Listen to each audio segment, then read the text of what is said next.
அனைவருக்கும் வணக்கம்.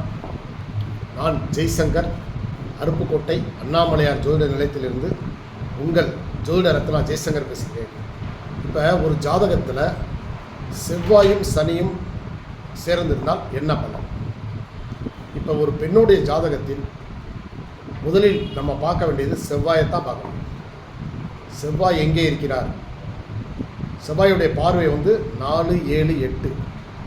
செவ்வாய் 4, 7, 8 தனது பார்வையில் ஏதாவது ஒரு கட்டத்தில் சனி பகவானை பார்க்கிறார்னு இல்லை, சனி பகவானை பார்க்கிறார். அல்லது சனியும் செவ்வாயும் பரிவர்த்தனை ஆவது, சனி வீட்டில் செவ்வாய் இருப்பது அல்லது செவ்வாய் வீட்டில் சனி இருப்பது, அல்லது இருவரும் ஏதாவது ஒரு கட்டத்தில் சேர்ந்தே இருப்பது. இந்த மாதிரி இருந்தால் அந்த பெண்ணுக்கு திருமணம், இப்போ சனி 19 வருஷம் தசையாண்டு, செவ்வாய் 7 வருஷம் தசையாண்டு, ரெண்டையும் கூட்டுங்க 26 வயதுக்கு மேலே திருமணம் பண்ணினாதான் அந்த பொண்ணுக்கு வாழ்க்கை நல்லா இருக்கும்.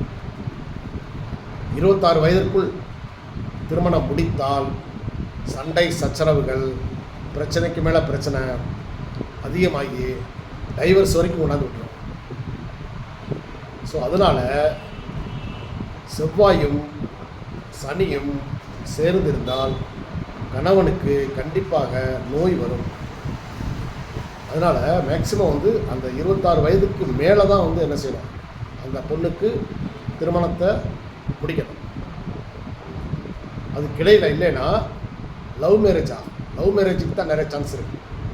ஸோ அதனால் பெற்றோர் பார்த்து முடிக்கும்போது சனியும் செவ்வாயும் பிள்ளை ஜாதகத்தில் இருந்தால், பெண் பிள்ளை ஜாதகத்தில் இருந்துச்சுன்னா 26 வயதுக்கு மேல் திருமணம் முடிப்பதே சிறப்பானது. நன்றி, வணக்கம்.